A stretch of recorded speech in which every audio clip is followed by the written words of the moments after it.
Dans les ombres silencieuses des montagnes de Clermont-Ferrand, où le vent semblait porter des secrets ancestraux, vivait Élodie.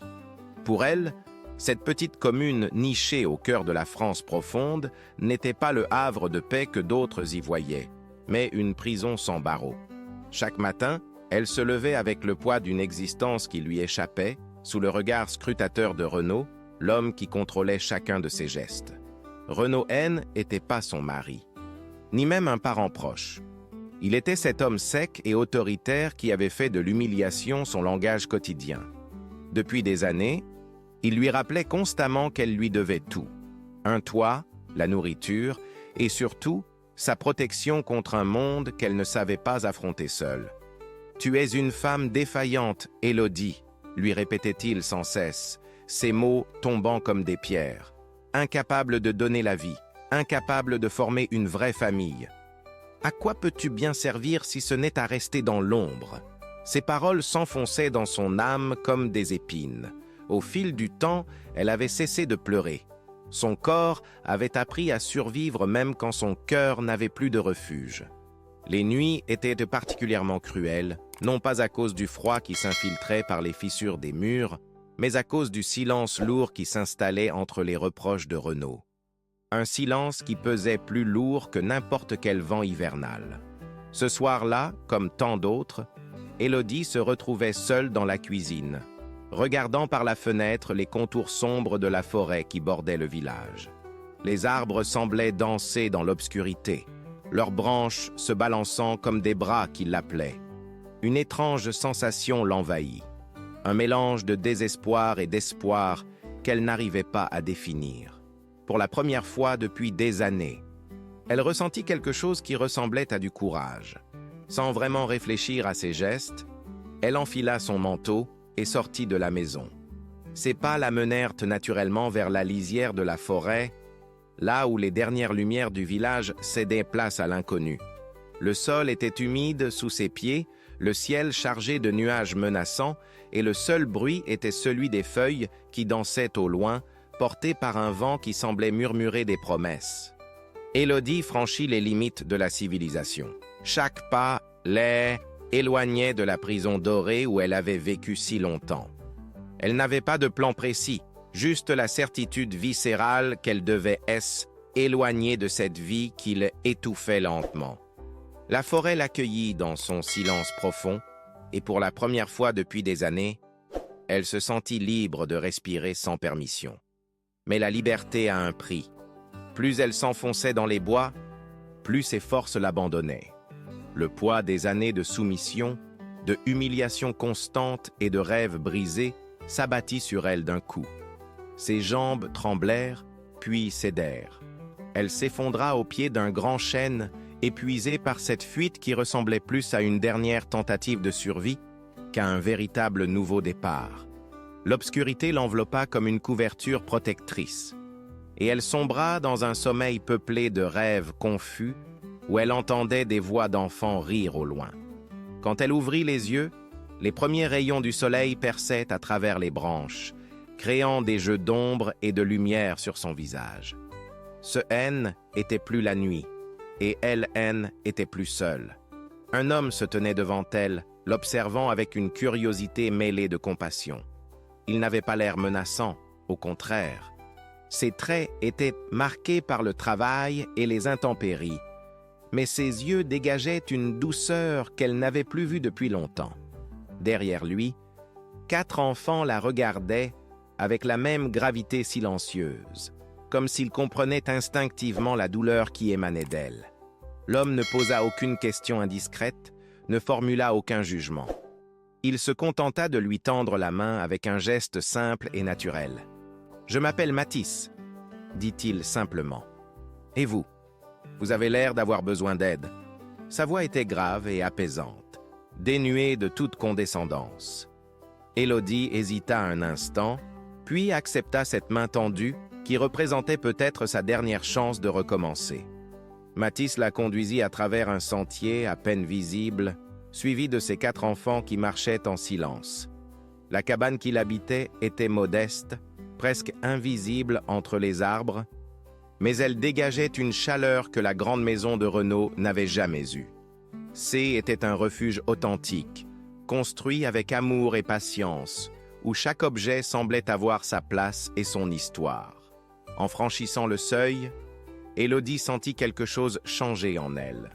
Pour la première fois depuis des années, elle n'avait pas peur de ce qui l'attendait à l'intérieur. Si cette histoire vous intéresse, n'oubliez pas de vous abonner à notre chaîne et de donner like et dites-nous de quelle ville vous nous regardez. Nous continuons. L'intérieur de la cabane était imprégné d'une simplicité touchante qui contrastait violemment avec l'opulence froide de la demeure de Renaud. Des meubles en bois brut, polis par l'usage et le temps, occupaient l'espace avec une harmonie naturelle. Une cheminée de pierre trônait au centre de la pièce principale, ses cendres encore tièdes témoignant de la vie qui animait ce lieu. Élodie remarqua immédiatement les dessins d'enfants accrochés au mur, leurs couleurs vives apportant une joie spontanée à l'atmosphère rustique. Mathis la fit asseoir sur une chaise près du feu, puis se dirigea vers la cuisine sans un mot. Ses gestes étaient précis, habité par une routine qui parlait d'années de solitude partagée avec ses enfants.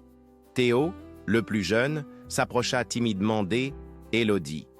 Ses grands yeux curieux, fixés sur cette femme mystérieuse que son père avait ramenée de la forêt. Il devait avoir 6 ou 7 ans, avec des boucles brunes qui encadraient un visage encore poupin, mais déjà marqué par une gravité inhabituelle pour son âge. « Papa dit que la forêt apporte parfois des personnes qui ont besoin de repos, » murmura-t-il en s'asseyant par terre près d'elle. « Vous avez l'air très fatiguée, madame. » Sa voix enfantine portait une sagesse précoce qui émut Élodie aux larmes. Elle n'avait pas l'habitude qu'on s'adresse à elle avec une telle douceur, sans arrière-pensée ni reproche. Bastien, un garçon d'une dizaine d'années aux cheveux châtains et aux joues parsemées de taches de rousseur, observait la scène depuis le coin de la pièce.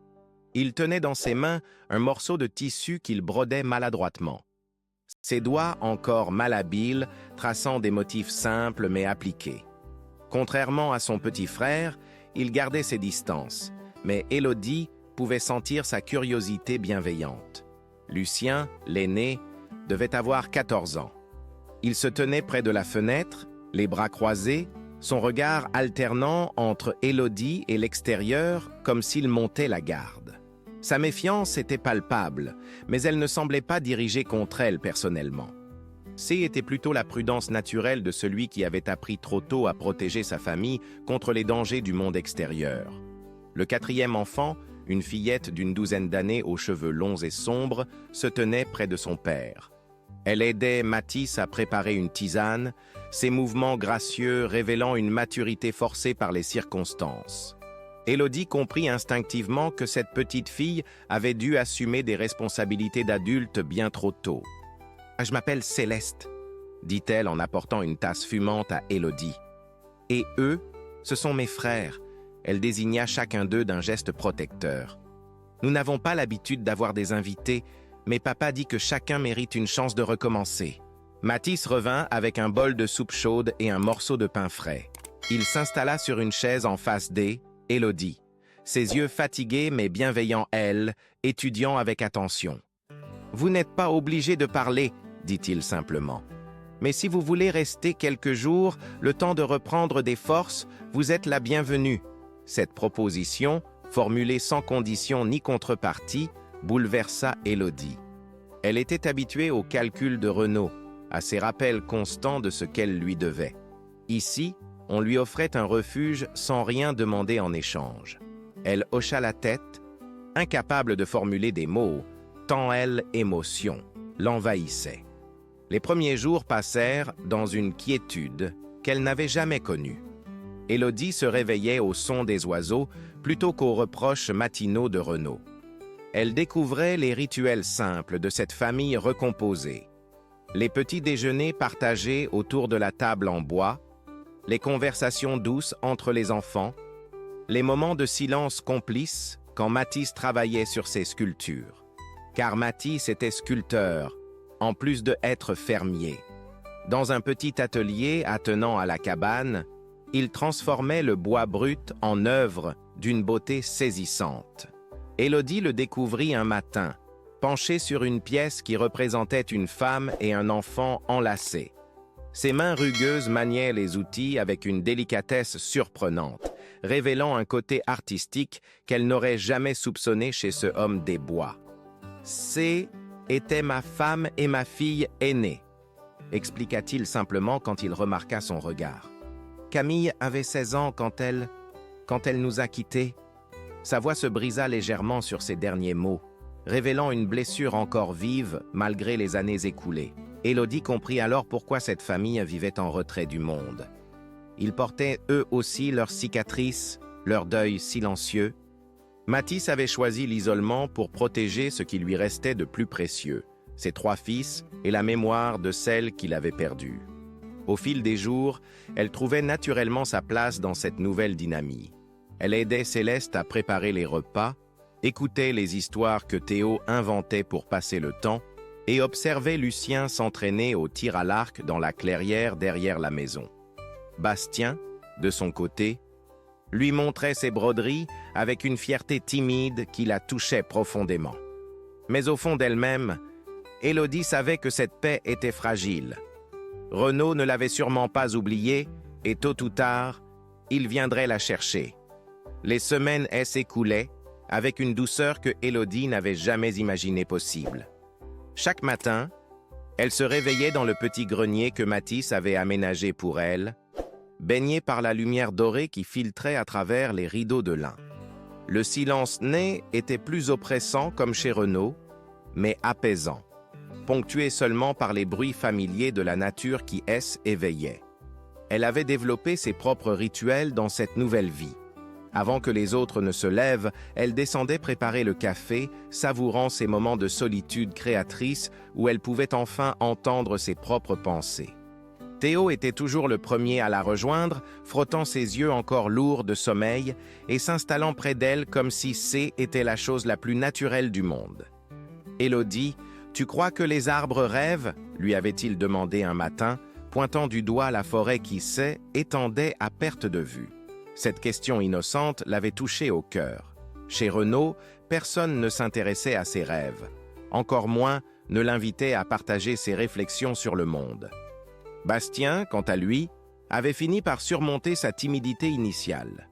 Il lui avait offert l'une de ses broderies, un morceau de tissu blanc orné de son prénom tracé en fil coloré. « C'est pour que vous sachiez que vous faites partie de notre famille maintenant », avait-il murmuré, les joues rougies par émotion.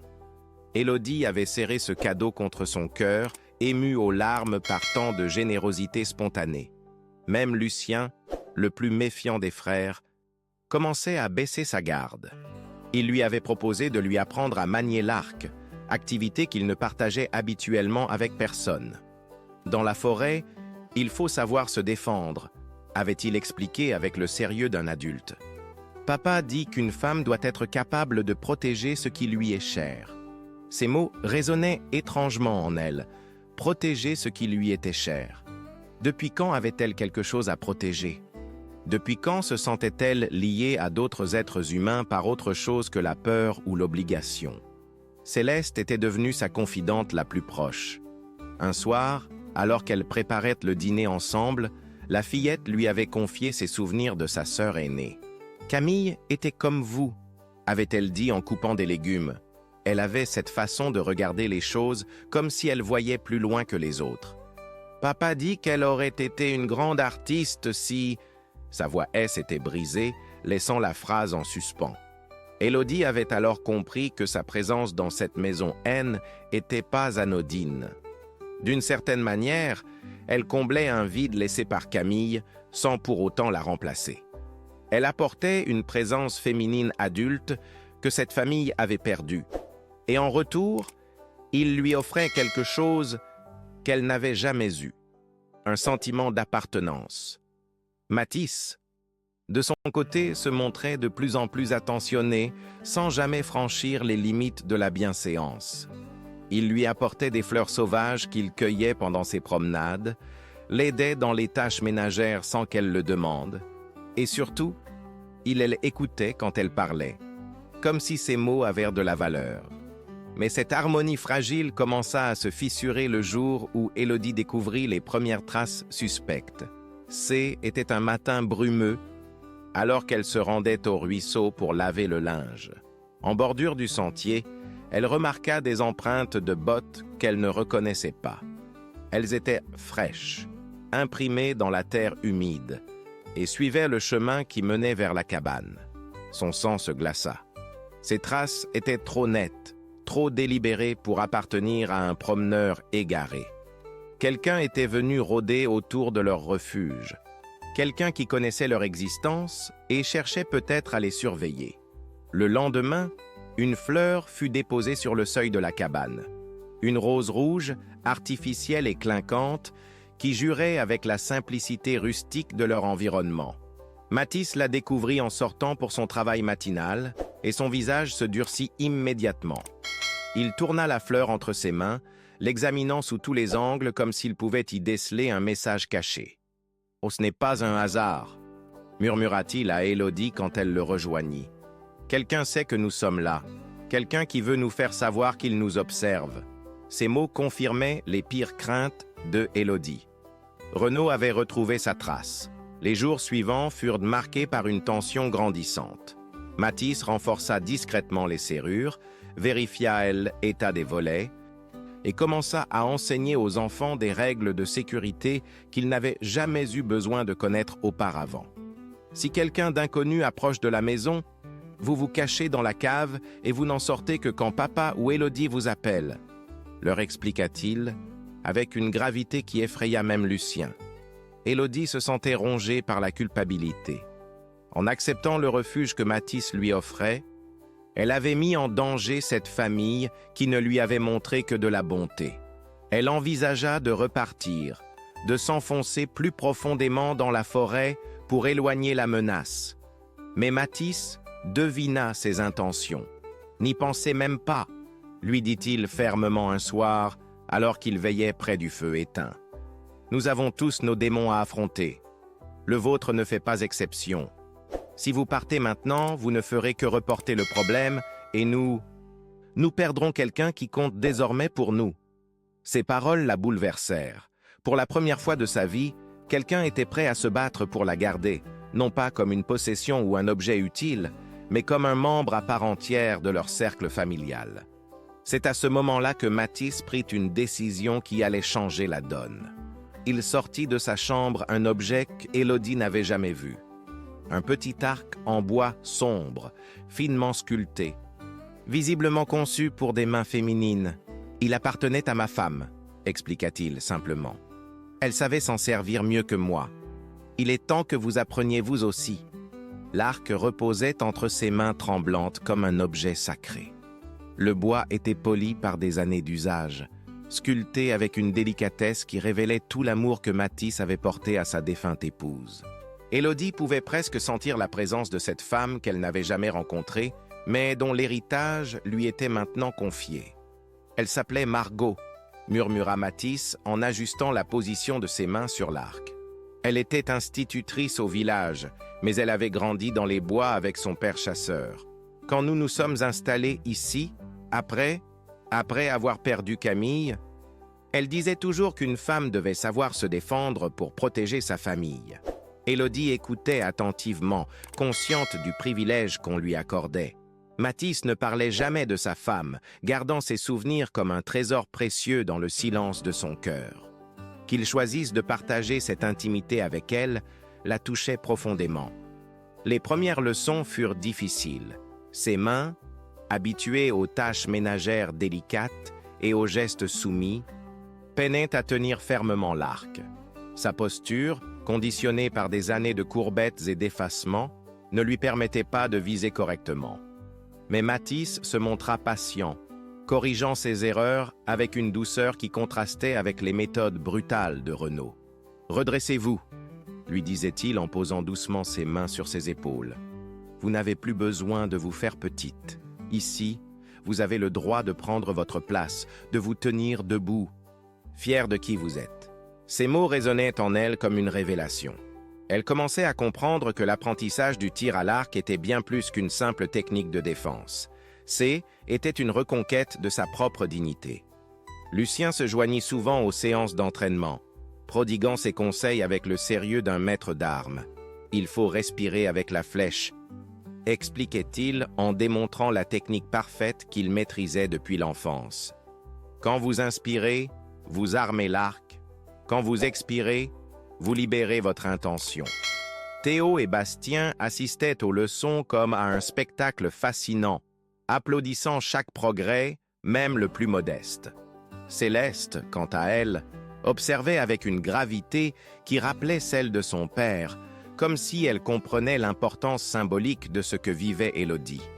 Au bout de 2 semaines d'entraînement intensif, Élodie réussit enfin à planter sa première flèche au centre de la cible improvisée que Mathis avait installée dans la clairière.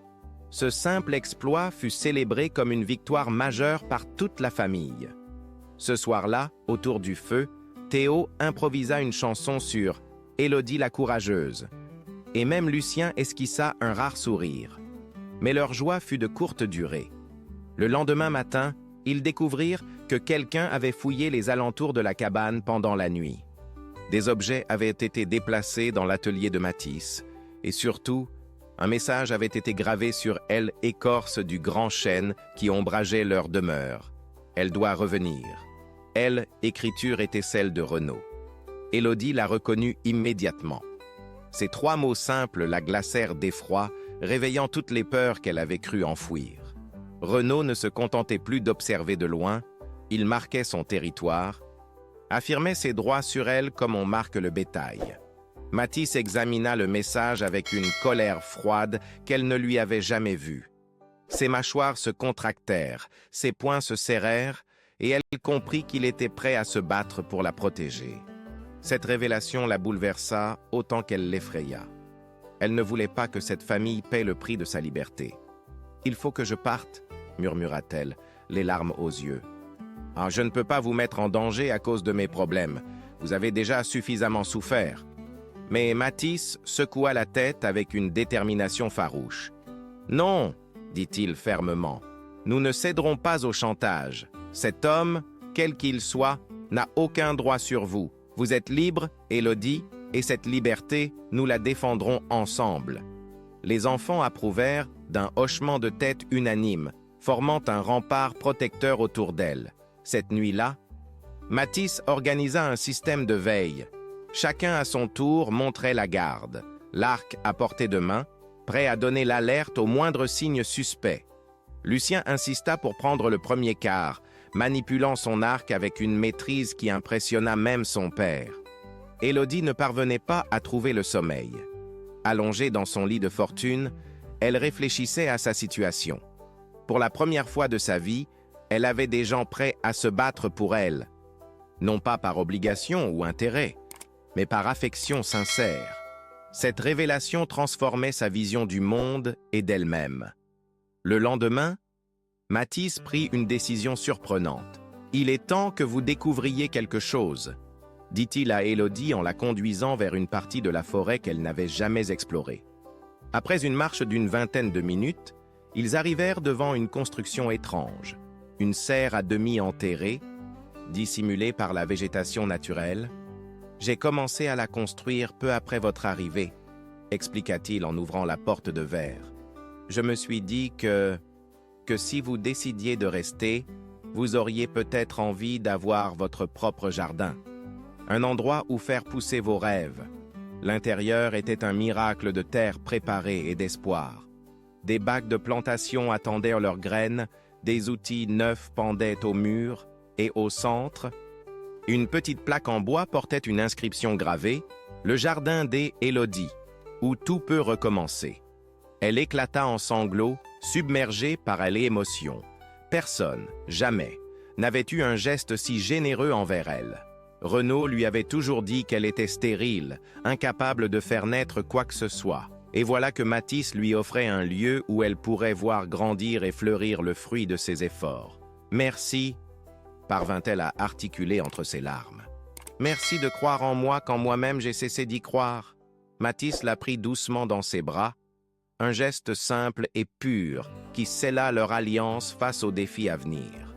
Les jours qui suivirent la découverte de la serre furent marqués par une intensité nouvelle. Élodie passait ses matinées à s'entraîner au tir à l'arc avec une détermination farouche et ses après-midi à préparer son jardin secret. Chaque graine qu'elle plantait représentait un acte de foi en l'avenir, un pied de nez au passé qui avait voulu l'enterrer vivante.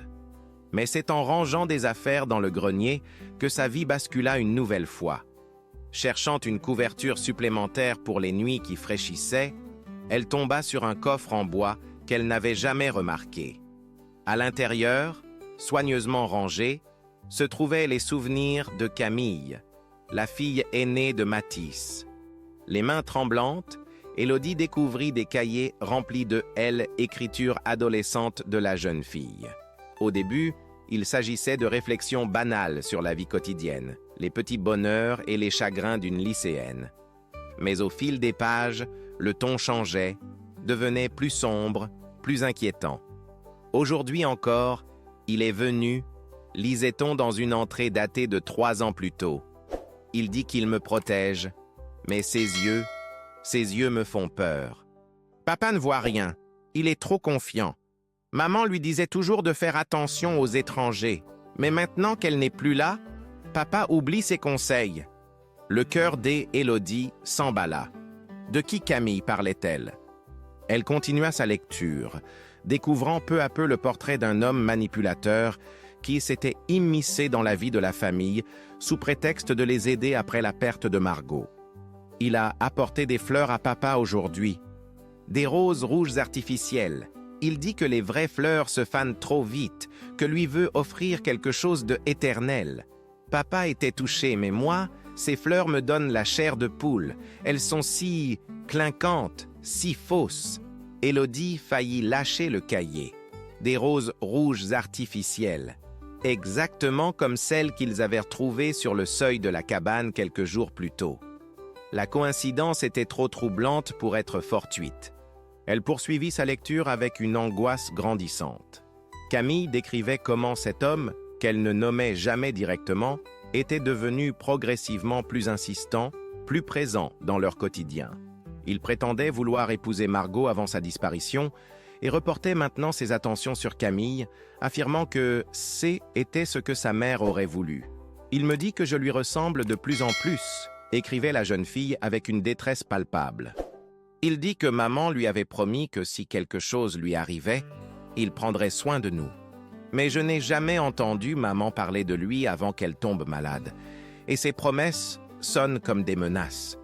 Les dernières pages étaient les plus bouleversantes. Camille y racontait comment l'homme avait commencé à venir la voir en l'absence de Matisse, prétendant lui apporter des leçons de français ou d'histoire pour l'aider dans ses études.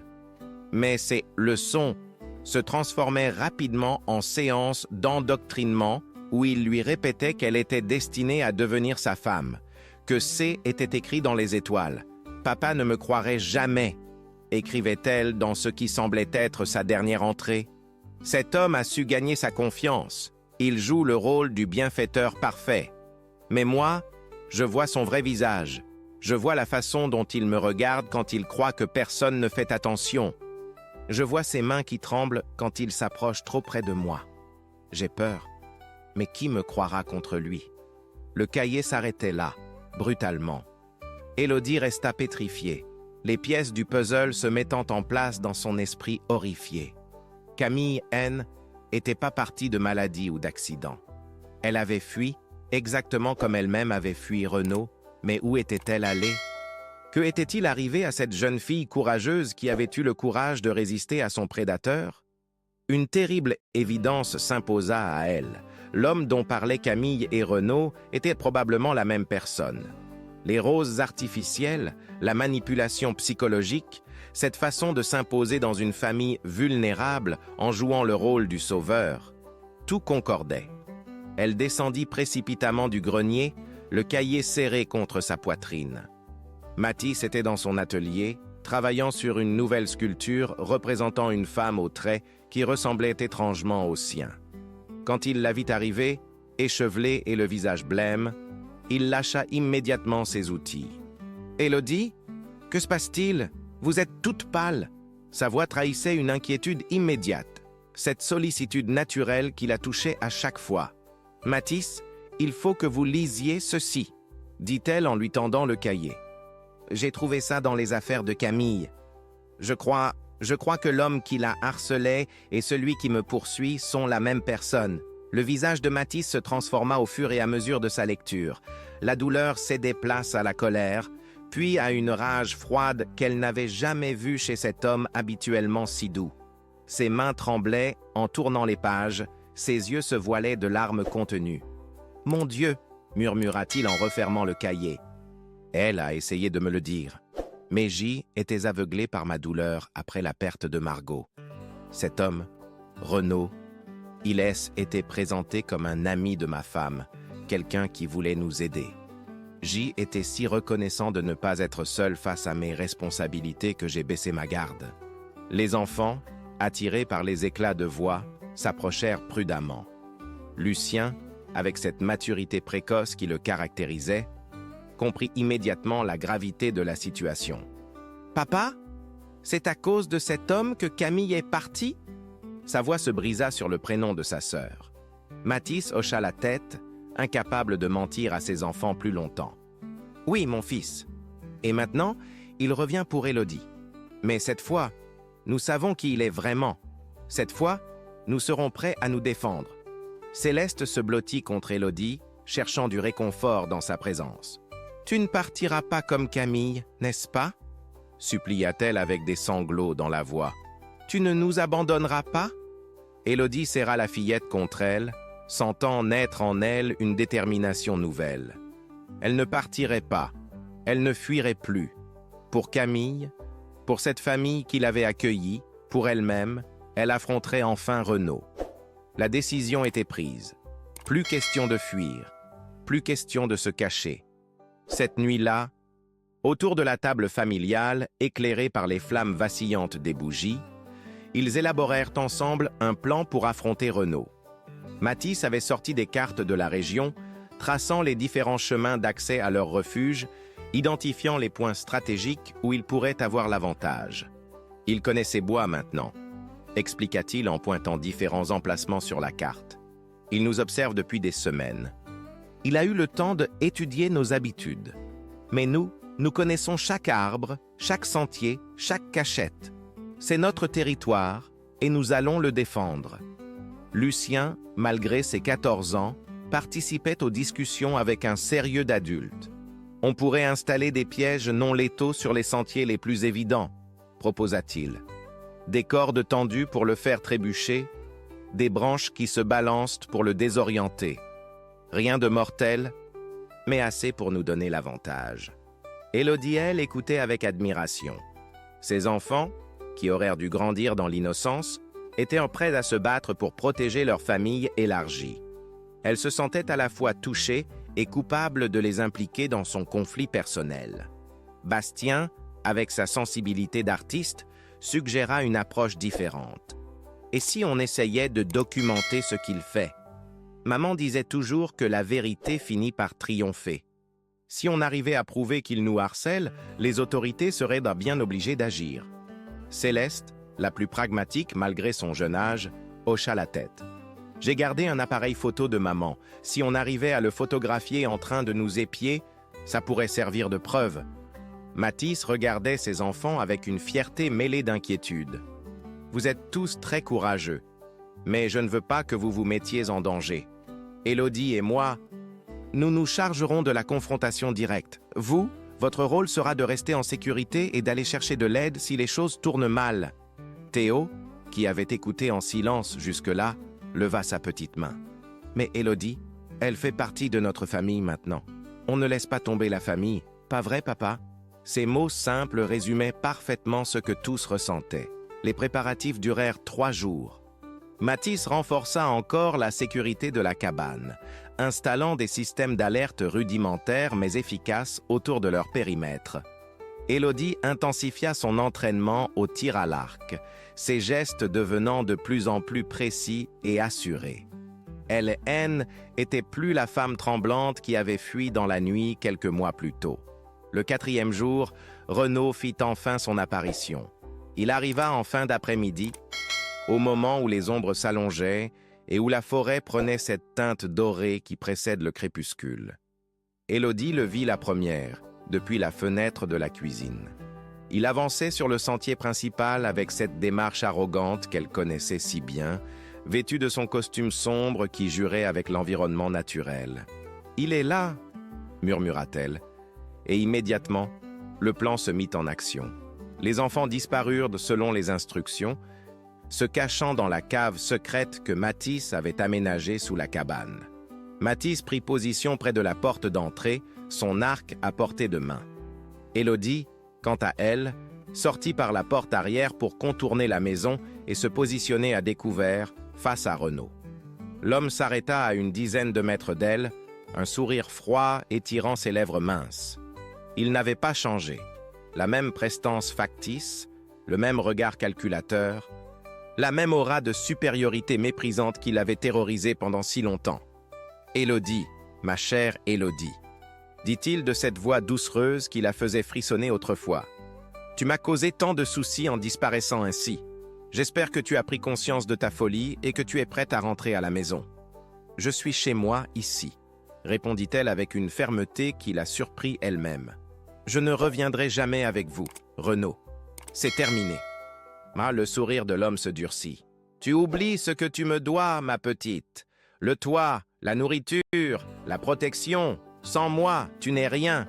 Et ce marginal qui te cache n'y changera rien. D'ailleurs, j'ai eu une conversation très instructive avec les autorités locales. Elles sont très préoccupées par le sort d'une femme fragile, possiblement séquestrée par un veuf suspect. » Élodie sentit une bouffée de colère monter en elle. « Vous mentez. Vous manipulez la situation comme vous l'avez toujours fait, exactement comme vous l'avez fait avec Camille. » L'expression de Renaud changea brutalement. Le masque de la bienveillance tomba, révélant un visage dur et cruel. « Ah, tu as fouillé dans les affaires de cette petite sotte ? Elle aussi ne comprenait pas sa chance. Elle aussi a préféré fuir plutôt que d'accepter l'honneur que je lui faisais. Où est-elle » cria Élodie, serrant l'arc que Mathis lui avait confié. « Qu'avez-vous fait à Camille ?» Renaud haussa les épaules avec une indifférence glaciale. « Cet enfant gâté a choisi son destin. Elle a préféré braver les dangers de la route plutôt que d'accepter ma protection. Les jeunes filles seules ne survivent pas longtemps dans le monde réel, Élodie. Tu devrais t'en souvenir. » C'est à ce moment-là que Mathis sortit de la cabane, son arc bandé et pointé directement sur Renaud. « Sortez de chez moi !» dit-il d'une voix qui ne tremblait pas. « Sortez d'ici et ne revenez jamais !» Renaud éclata d'un rire méprisant. « Le chevalier servant fait son apparition. Croyez-vous vraiment pouvoir me faire peur avec votre arc de campagnard? J'ai des amis influents, des contacts dans la police. Un mot de moi et on viendra arrêter le dangereux ermite qui séquestre de pauvres femmes perdues. »« Peut-être, » répondit calmement Mathis. « Mais en attendant, vous êtes sur ma propriété et je défends ma famille. » Le mot « famille » frappa Renaud comme une gifle. Son visage se tordit de rage. « Famille ? Cette femme stérile ne pourra jamais vous donner d'enfants. Elle ne sait même pas tenir une maison correctement. Vous vous illusionnez si vous pensez qu'elle peut remplacer votre chère Margot. » Les mots de Renaud résonnèrent dans l'air comme un poison. Mais cette fois, ils n'atteignirent pas leur cible. Élodie se redressa de toute sa hauteur, l'arc fermement en main, et pour la première fois de sa vie, elle regarda son tourmenteur droit dans les yeux sans trembler. « Vous vous trompez, Renaud, » dit-elle d'une voix claire et assurée. « Je ne suis peut-être pas la mère biologique de ces enfants, mais je suis devenue leur famille d'une façon que vous ne pourrez jamais comprendre. L'amour ne se mesure pas à la capacité de donner naissance, mais à celle de donner de soi. » C'est alors qu'un bruit de branches cassées retentit derrière Renaud. Une silhouette émergea de la forêt, une jeune femme aux cheveux longs et sombres, au visage marqué par les épreuves, mais aux yeux brillants de détermination. Élodie reconnut immédiatement les traits décrits dans les photos de famille. C'était Camille. « Camille !» cria Mathis, manquant de lâcher son arc sous le choc. « Ma fille, tu es vivante !» La jeune femme de 19 ans maintenant s'avança, tenant dans ses mains un dossier épais et un appareil d'enregistrement.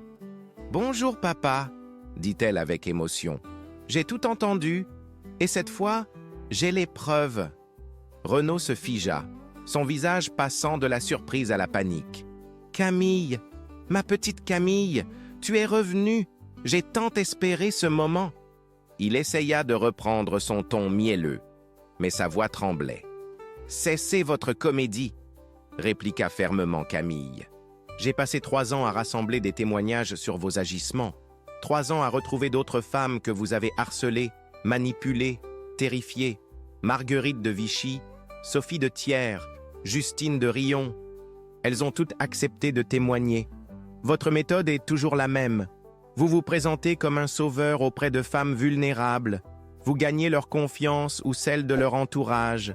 Puis vous les isolez et les soumettez à votre contrôle. » Elle sortit de son dossier des photos, des lettres, des témoignages écrits. « J'ai aussi retrouvé les vrais amis de maman. Contrairement à ce que vous prétendez, elle ne vous connaissait pas. Elle n'a jamais parlé de vous à quiconque. Vous vous êtes introduit dans notre vie en profitant de sa maladie et de notre vulnérabilité après sa disparition. » Élodie regardait cette jeune femme courageuse avec admiration. Camille avait fait ce qu'elle n'avait jamais osé. Elle s'était battue, elle avait enquêté, elle avait rassemblé les preuves nécessaires pour faire tomber leur prédateur commun. Mais surtout, continua Camille en sortant un enregistreur de sa poche, « J'ai tout ce que vous venez de dire. Vos aveux sur votre manipulation, vos menaces, et surtout cette phrase révélatrice.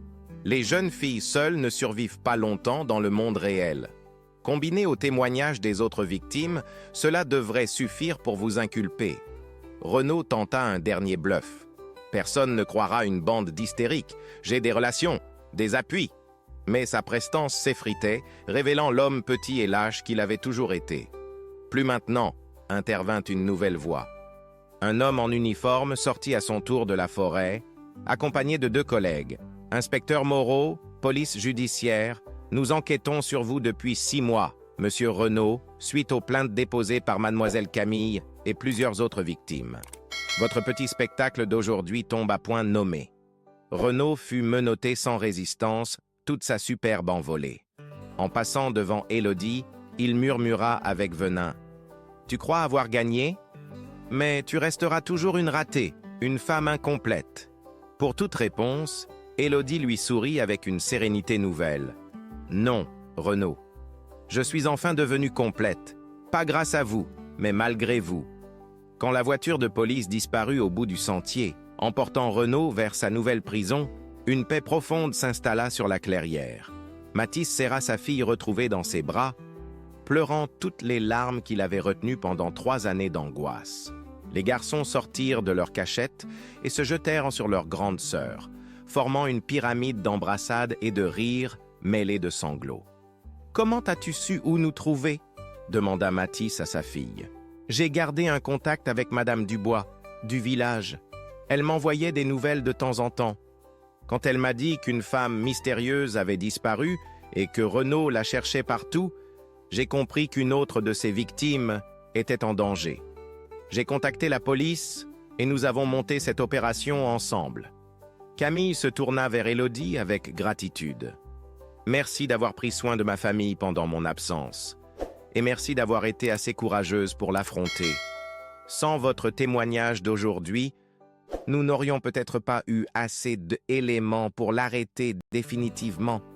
C'est moi qui dois vous remercier, » répondit Élodie. « Votre famille m'a sauvé la vie et votre courage m'a montré qu'il était possible de se battre et de gagner. » 6 mois plus tard, la vie avait repris un cours paisible dans la cabane de la forêt. Renaud avait été condamné à 8 ans de prison pour harcèlement aggravé et chantage sur plusieurs victimes. Camille s'était réinstallée avec sa famille, reprenant ses études d'art-thérapie pour aider d'autres victimes à surmonter leur traumatisme. Élodie avait officiellement été adoptée dans la famille, non par des papiers légaux, mais par des liens plus forts que le sang. Son jardin dans la serre de Mathis fleurissait magnifiquement, symbole de sa propre renaissance. Elle donnait des cours de tir à l'arc aux femmes du village, leur enseignant que la force peut naître de la douceur. Et un soir de printemps, alors qu'ils dînaient tous ensemble autour de la grande table, Théo leva son verre de lait et déclara solennellement « À notre famille complète !» Tous trinquèrent dans la joie, Élodie comprise, enfin chez elle, enfin libre, enfin elle-même. Film da Historia. Chers auditeurs, nous espérons que l'histoire d'Élodie et de sa famille d'adoption vous a touché au cœur. Comme elle, nous avons tous en nous la force de surmonter nos épreuves et de construire des liens authentiques. Si cette histoire de courage, d'amour familial et de renaissance vous a émotionné, n'hésitez pas à vous abonner à notre chaîne pour découvrir d'autres récits aussi bouleversants. Laissez-nous un « j'aime » et dites-nous en commentaire quelle partie de l'histoire vous a le plus marqué. Chaque jour, nous vous apportons des histoires uniques qui explorent la complexité et la beauté de la condition humaine. Votre soutien nous encourage à continuer cette aventure narrative ensemble. À bientôt pour de nouvelles émotions.